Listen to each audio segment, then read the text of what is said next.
지난 시간에 우리는 하늘로 승천하는 예언자 엘리야를 끝까지 떠나지 않고 따라갔던 엘리사의 이 행적을 우리가 보았습니다. 길갈에서 베델로 가는 엘리야를 붙였지요. 그리고 베델에서 그리고 다시 여리고로 가는 자기 스승 엘리야를 또 뒤따릅니다. 그리고 여리고에서 엘리야가 겉옷을 벗어 요단강물을 쳐서 그 강을 건널 때 또 선생님과 함께 요단강을 건넙니다. 마침내 엘리야의 승천을 눈앞에서 보고 엘리사는 혼자 돌아오는 그 길, 오늘 본문 말씀이죠. 돌아와서 일어난 이야기입니다. 생각을 해보십시오. 하나님 나라에 단절이 있을까요? 하나님이 하시는 일에 단절이 있을까요? 세상에는 수많은 단절이 있습니다. 관계의 단절, 그렇게 지속되던 관계도 단절이 되지요. 그리고 우리에게 매우 중요한 전통도 어떤 시대적인 변화나 상황에 따라서 크게 단절되기도 합니다. 쭉 이어오던 흐름 맥이 끊어지기도 합니다.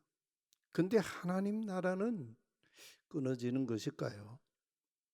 우리는 이미 보았습니다. 하나님의 사역은 혈통을 통해서 이어지는 것이 아니라 영으로 왕조 시대에 겉으로 볼 때는 왕이 죽고 또 그 아들 왕이 또 서고 아니면 그 형제 왕이 서고 이러는 과정에서 하나님 나라 사역이 왕들을 통해서 이루어지는 것 같지만 그 왕조 시대의 내면의 역사는 하나님이 세우신 예언자들을 통해서 하나님의 나라를 세워가시는 거 우리가 지금 보고 있지 않습니까? 하나님의 나라, 하나님의 사역은 혈통이 아니라 영으로 갑절의 영, 즉 장자의 권리로 이어지고 있는 것을 우리가 봅니다. 하나님 나라는 어떤 상황에서도 끊어지는 법이 없습니다. 다만 그 일을 맡은 사람들이 바뀌는 거죠. 그럴 때 바로 그 전환의 순간에 긴장이 일어나고 때로는 충돌이 일어나기도 합니다. 오늘 본문이 그걸 우리에게 보여주고 있어요. 내 아버지여, 내 아버지여. 엘리사가 하늘로 승천하는 자기 스승 엘리야를 보면서 내 아버지여, 내 아버지여 외쳤습니다. 이게 상실의 절규인가요? 아니면 신앙의 고백일까요? 엘리야가 불말이 끄는 불수레를 타고 회오리 바른 가운데 하늘로 올라갑니다. 그 순간 엘리사가 부르짖습니다. 내 아버지여, 내 아버지여. 이스라엘의 병거와 마병이여, 이렇게 외치죠. 여러분, 이 장면을 한번 가만 떠올려 보십시오. 함께 길을 걷던 두 사람이 요단을 건너 길 걷는 그 중에 갑자기 눈앞에서 순식간에 한 사람이 사라집니다. 혼자 덩그러니 남았습니다. 이건 단순한 슬픔이 아니지 않습니까? 영적 아버지를 잃어버린 그런 상실의 절규라 할 수 있어요. 근데 곧바로 뒤 이어지는 말이 내 아버지여, 내 아버지여 이렇게 외치는 엘리사의 이 외침의 의미를 말해주고 있어요. 아버지 부재 상황에서 엘리사가 뭐라고 합니까? 이스라엘의 병거, 전투수레, 마병, 기마병, 마병 같은 선생님, 이렇게 말합니다. 이 감정이 아닌 거죠. 신앙 고백이 아니겠습니까?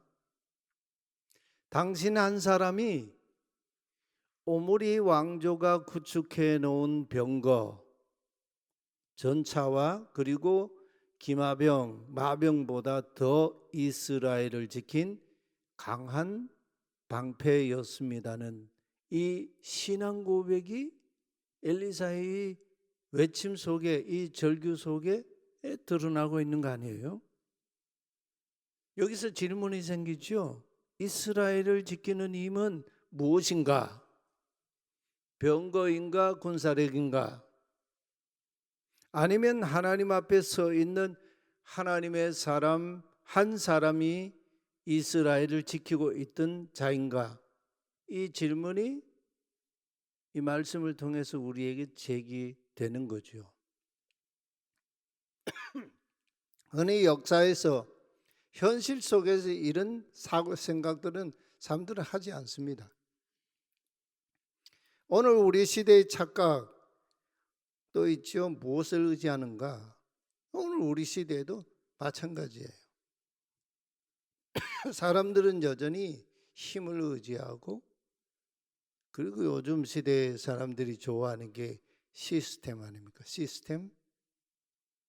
사람이 이랬다 저랬다 마음대로 하는 것보다는 이 갖춰진 정해놓은 시스템에 의해서 공동체나 어떤 조직이 움직이는 것, 그게 정당하다고 봅니다. 근데 그 시스템이 모든 게 완벽한 걸까요? 세상의 제도법이 완벽한 제도 시스템 어디에도 없습니다. 또 숫자가, 구조가 이게 우리의 힘이라고 생각하고 의지하지요. 근데 하나님 말씀은 우리에게 묻습니다. 진짜 병거와 마병은 무엇이냐? 하나님 앞에 무릎 꿇은 한 사람이 한 나라를 지금까지 지탱해 왔다는 이 고백을 엘리사의 입을 통해서 하고 있습니다.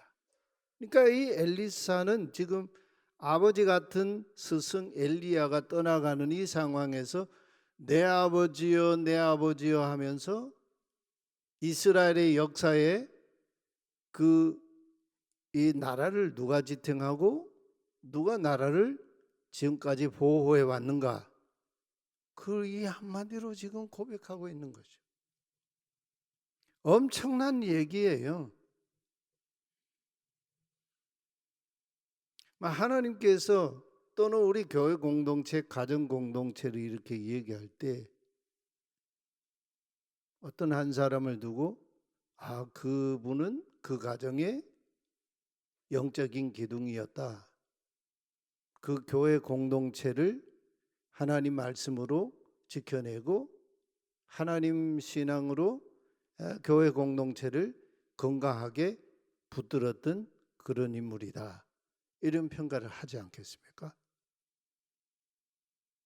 예언자들이 싸운 대상은 외부의 적이 아니었습니다.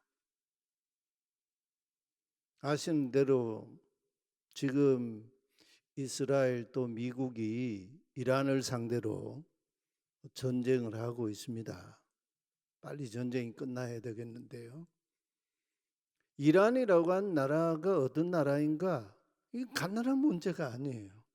중동 관계에서도 그러고 국제사회의 역학 관계에서도 복잡한 그런 나라예요.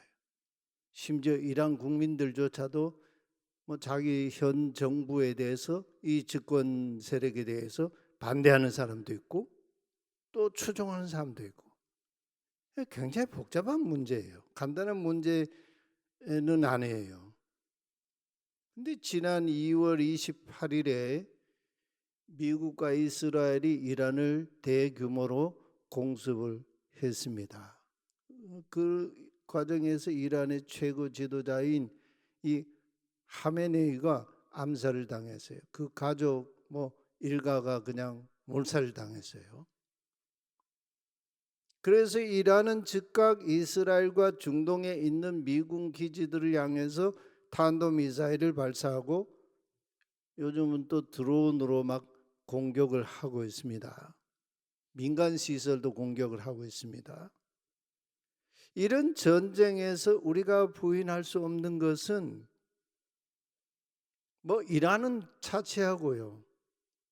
이스라엘 하나님 백성이고 하나님 선민이고 하나님을 믿는 그런 나라라고 하는데 이스라엘의 영적 결핍 문제를 우리가 말하지 않을 수 없어요.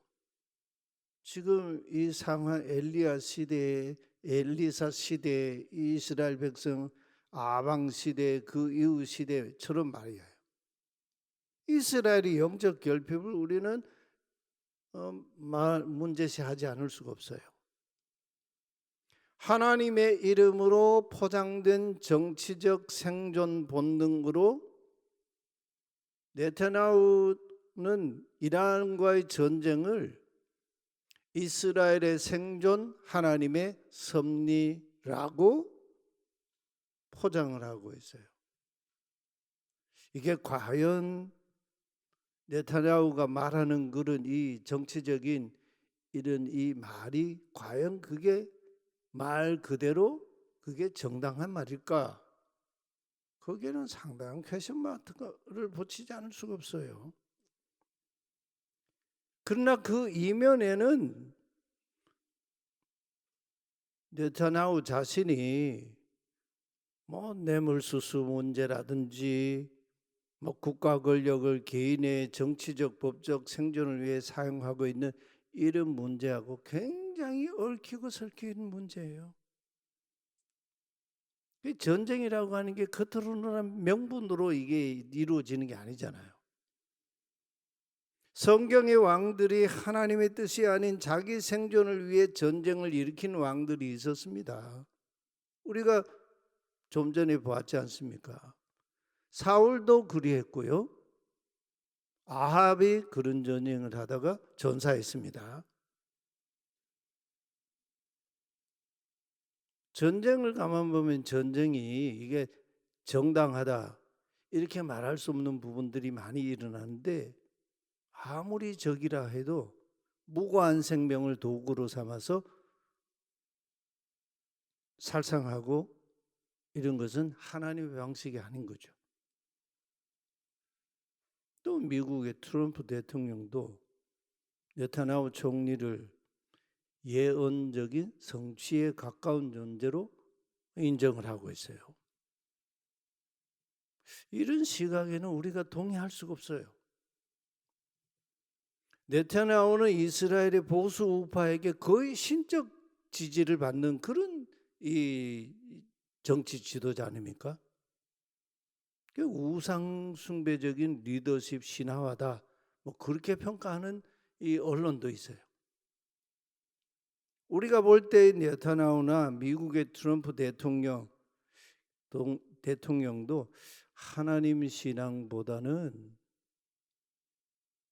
세계 최강의 군사적 힘이 신앙의 자리를 대신하고 있는 것이 아닌가, 이런 우려를 떨쳐낼 수가 없어요.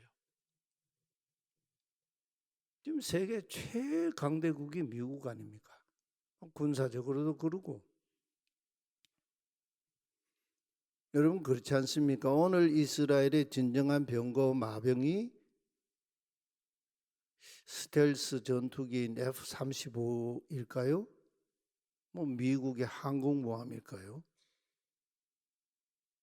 하나님 앞에 진정으로 무릎 꿇는 회개하는 한 사람이 이스라엘을 살리고 오늘 미국을 살리고 이 세계를 살리는 거 아니겠습니까? 지금 우리가 보는 이 오늘의 전쟁에서 군사력이나 첨단 무기에 대한 신뢰가 하나님 신뢰를 압도하고 있는 문제가 아니라고 누가 장담할 수가 있겠습니까? 이것이 오늘 우리 시대의 영적 결핍의 문제 아니겠습니까? 네타냐후도 트럼프도 전쟁하고 있는 푸틴도 젤렌스키도 병거와 말을 의지하는 정치인이 아닐까, 우리가 문제 제기하지 않을 수가 없어요. 하나님의 정의, 하나님이 말씀하시는 정의 미시파티, 하나님의 공의 체다카, 이게 자국의 안정과 자국의 이익을 우선하는 정치인 대통령이 말하는 정의와 조화될 수 있는가?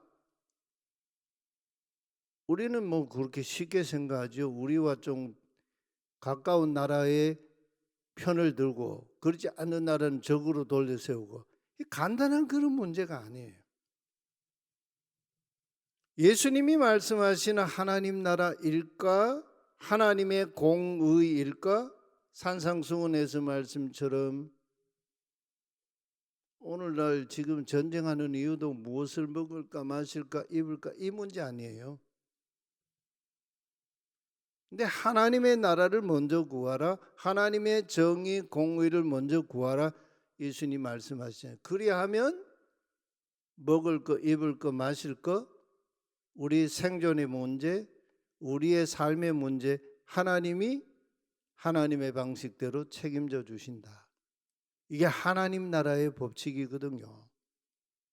근데 지금 세계가 세상이 돌아가는 거 보면은 그 정반대로 돌아가고 있어요.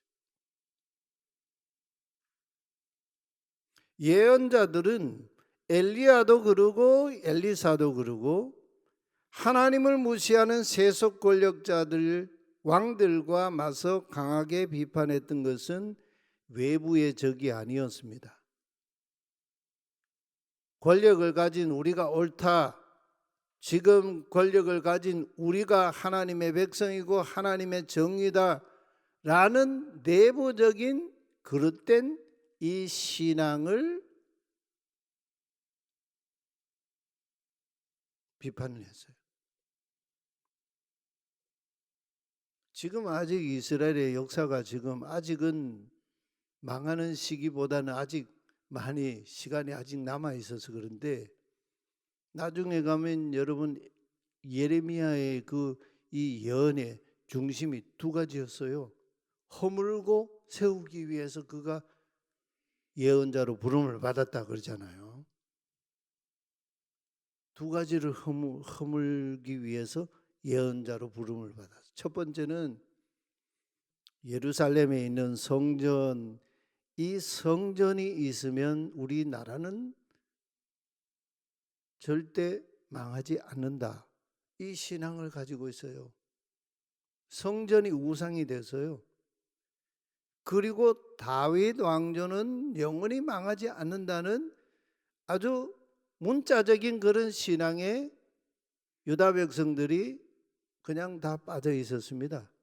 그래서 예레미야는 그 성전주의 신앙과 다윗 왕조는 영원하다는 이 잘못된 신앙을 무너뜨리기 위해서 예언자로 부름을 받았다고 합니다. 그리고 세우기 위해서 예언자로 부름을 받았다는 거예요. 결국 예루살렘 성전도 무너지고 다윗 왕조도 시드기야 왕이 바벨론의 포로로 붙잡혀가고 두님 뽑힌 채 포로로 가면서 다윗 왕조가 거기서 끝나버리지 않습니까? 하나님이 다윗에게 언약하신 그 영원한 다윗 왕조는 정치적인 다윗 왕의 이 왕위를 잇는 그런 왕이 아니라 예수 그리스도를 통해서 이루어지는 하나님 나라, 그걸 말씀하시는 거거든요. 그 유다 백성들이 그걸 전혀 보지를 못했습니다. 또 우리는 신앙생활하다 보면 하나님을 자기 편으로 우리 편으로 만들려는 그런 의식들을 많이 가지고 있어요. 근데 하나님은 우리에게 왔다 갔다 하시는 분이 아니거든요. 우리가 하나님 나라에 합당한 자인가, 하나님의 공의에 순종하는 자인가, 이걸 우리는 더 물어야 되지 않겠습니까? 오늘 말씀에 엘리야의 이 예언자를 계승한 이 엘리사는 자동적으로 이게 계승이 되지 않았습니다. 과정을 거치면서 하나님의 사람으로 선은 그것을 우리에게 보여주고 있습니다.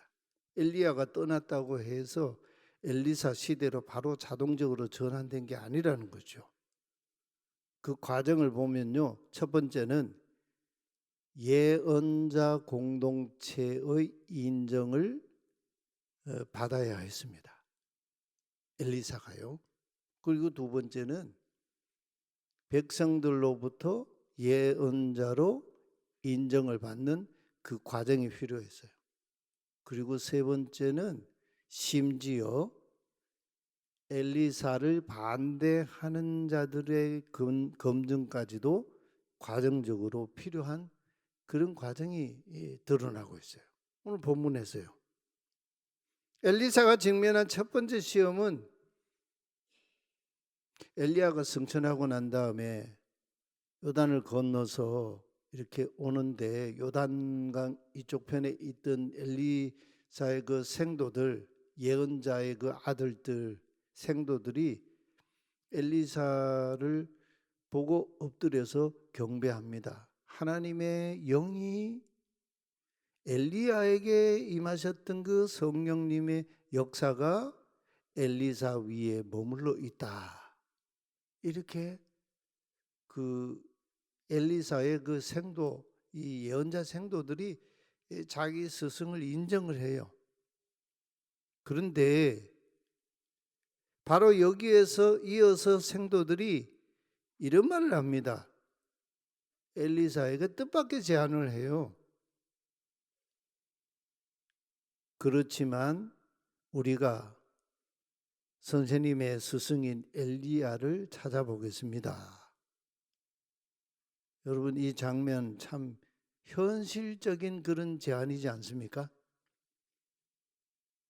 하늘로 올라가서 이제 불수레 타고 회리발 가운데 하늘로 승천했다고 하는 이 사실을 그들이 듣고 그 광경을 아마 보았겠지만 멀리서, 그러나 엘리야를 어딘가는 엘리야가 떨어졌지 않을까, 굉장히 현실적인 이 생각이죠.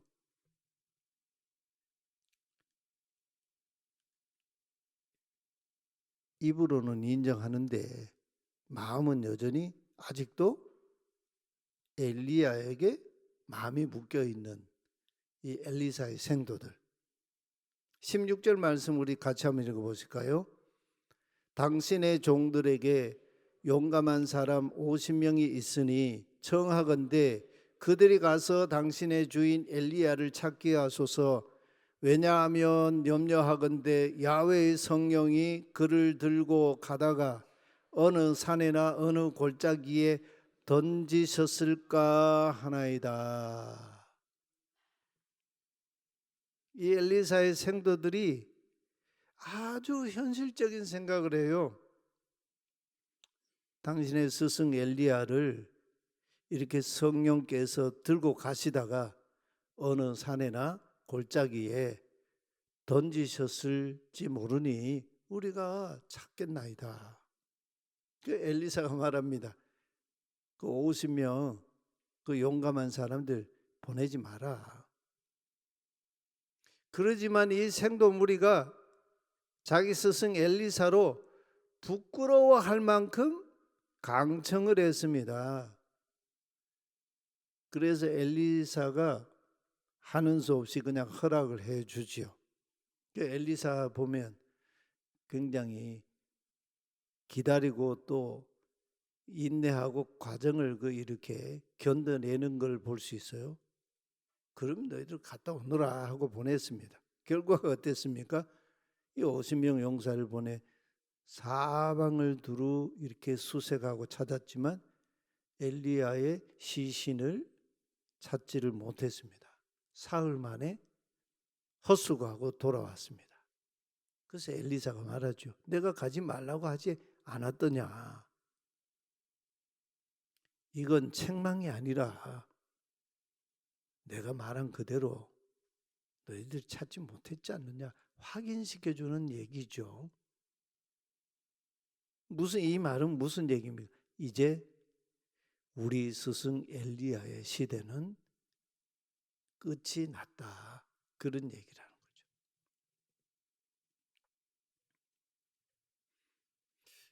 어떤 면에서 보면, 이런 면에서 보면 한국 교회가요, 이 세대 교체가 참 잘 안 이루어져요. 형식적으로는 은퇴도 하고 그러는데 은퇴한 분이 계속 실권을 가지고 계속 그러죠. 그래서 한국 교회 안에 굉장히 아픔이기도 하고 굉장히 부끄러움이 돼 있어요. 엄청난 우리의 부끄러운 자아상이죠. 시대가 바뀌었다. 하나님의 리더십 이양이 바뀌는 거 아니에요. 바뀌는 거. 생도들은 엘리야를 통해서는 불의 예언자를 경험했습니다. 바알과 정면 승부하는 그 엘리야를, 예언자를 우리가 배웠죠. 또 아합과 이세벨에게 맞서서 직언하는 예언자를 배웠습니다. 또 거친 광야에서 고독한 가운데 하나님과 1대1로 그 하나님 앞에서는 예언자 엘리야를 배웠습니다. 근데 엘리야와는 좀 달라요. 생도들과 함께 공동생활을 했습니다. 같이 함께 밥 먹고 같이 사역했습니다. 독이 든 국을 이렇게 고친 사건도 같이 밥 먹는 자리에서 독이 든 국을 고친 거 아니에요. 또 자기 생도들이 빌려온 도끼로 나무를 찍다가 도끼날이 물에 빠져버렸어요. 그럴 때 물에 빠진 도끼날을 꺼내 올려주는 이 일도 하고, 무엇을 얘기합니까? 엘리사는 예언자 아들들, 즉 생도들과 일상을 같이 살면서 공동체 속에서 예언자의 삶, 신앙, 하나님 말씀을 드러내고 선포하는 그런 예언자였어요. 좀 결이 달라요. 스승 엘리야와는 결이 달라요. 하나님이 세우신 종들이 다 똑같이가 않은 거죠. 두 번째 과정이 이어지는데 생명을 살리는 권위를 엘리사가 드러냅니다. 여리고 사람들이 엘리야가 요단강을 건너서 여리고에 와 지내는데 여리고 사람들이 엘리사에게 찾아왔습니다. 하소연을 합니다. 이 여리고는 물이 나빠서 토지 소산물이 익지 못하고 결실기 전에 떨어져서 살 수가 없습니다. 우리가 여기서 살 수가 없습니다. 이런 고충, 이 아픔을 들은 엘리사가 새 그릇에 소금을 담아 오라고 명령하지요. 그래서 소금을 갖다 주니까 그걸 가지고 그 물이 솟아나는 물 근원으로 갑니다. 예전에 우리 이스라엘 우리 성경의 땅 답사팀들 거기 가 봤지요. 그 여리고에서 샘이 솟아나는 그 물 근원이 있어요. 그 근원으로 가서 거기에 그릇에 담고 온 소금을 그 가운데 던졌습니다. 그러면서 엘리사가 선언을 하죠. 이제 물을 고쳤으니 다시는 죽음이나 열매 맺지 못함이 없을지니라.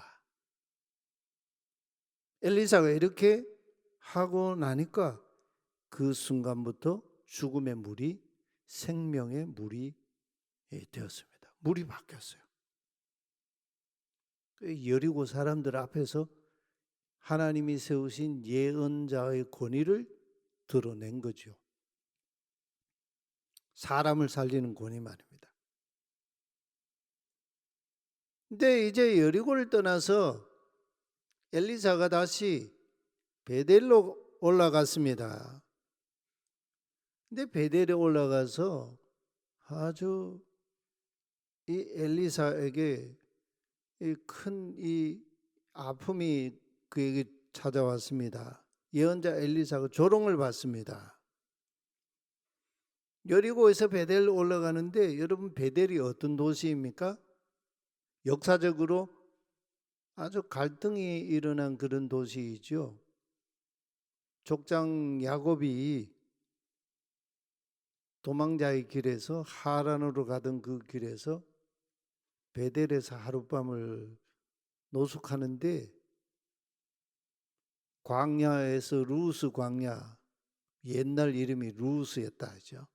루스 광야에서 돌을 베고 잠을 자다가 꿈에 하나님을 만난 장소였죠. 그래서 여기 야훼께서 여기 계시거늘 내가 알지 못하였도다 하면서 이곳은 하나님의 집이요 하늘의 문이로다. 이게 하나님의 집 벳엘이라 바이트엘이라 했어요. 근데 분열 왕조 여로보암 1세가 북이스라엘의 이 건국 왕인 여로보암 1세가 그 베델에 금송아지 우상 제단을 세웠습니다. 하나님이 조상 야곱이 거기에서 하나님께 서원하고 하나님을 예배하고 하나님을 만났던 그 자리에 금송아지 우상의 제단을 세웠어요. 그 우상 숭배의 중심지가 되어버렸습니다. 북이스라엘의 바알 제사장 거짓 예언자들의 본거지가 된 도시가 베델이에요.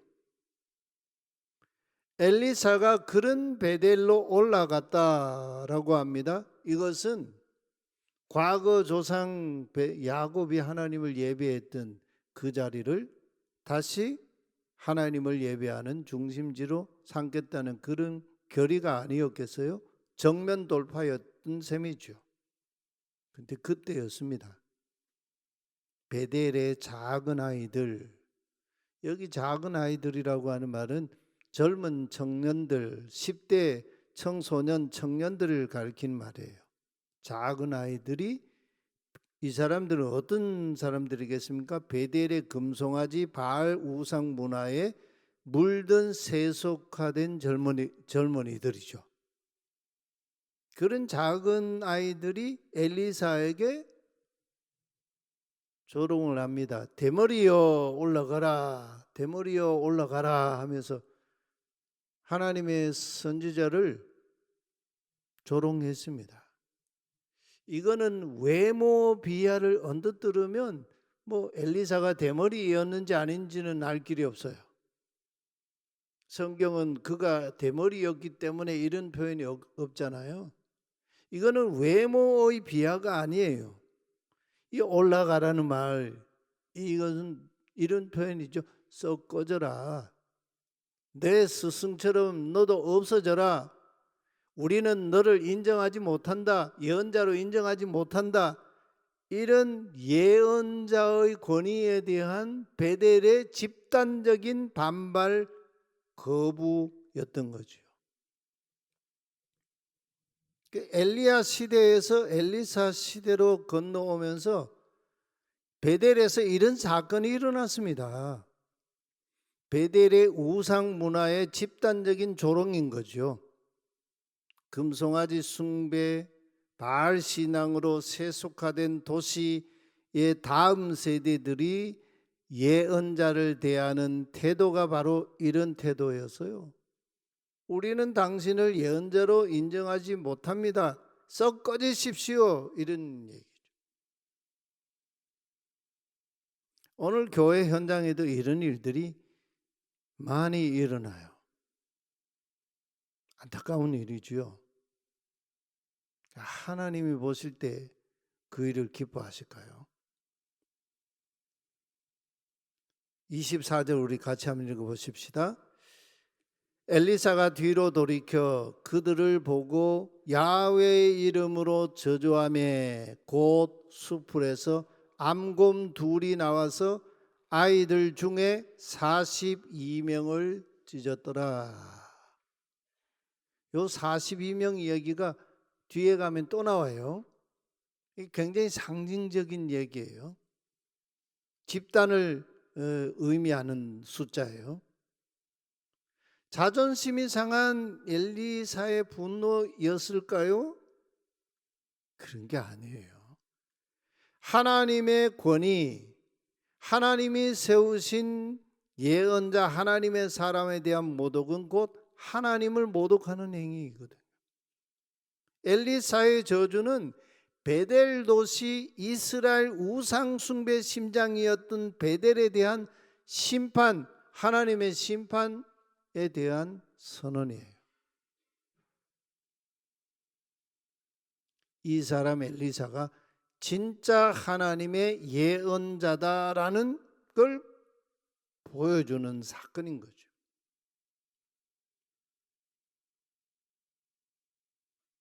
이런 역사는 오늘날도 교회 역사 가운데 지금도 그대로 일어나고 있어요. 귀 있는 자는, 눈이 있는 자는 교회의 역사를 보고 알 거예요. 우리 한국 교회 안에도 이런 역사는 지금도 일어나고 있어요. 말씀을 맺어봅니다. 하나님은 하나님 나라를 절대로 멈추거나 정지시키지 않습니다. 엘리야는 떠났습니다. 그러나 하나님은 이스라엘 떠나지 않으셨습니다. 사람은 바뀌었습니다. 그의 제자인 엘리사로 시대로 바뀌었습니다. 그러나 하나님은 계속 일하십니다. 우리 하나님의 신실하심이죠. 지난주일까지 우리 3차에 걸쳐서 장로 5인 선거를 했는데 우리 세 분의 집사님들이 장로로 피택이 됐습니다. 여러분 이건 뭐 교회 법 이야기인데 우리 헌법에는 피택 장로란 말 자체가 없습니다. 장로로 임직하기 전까지는 장로 아니에요. 집사님 아까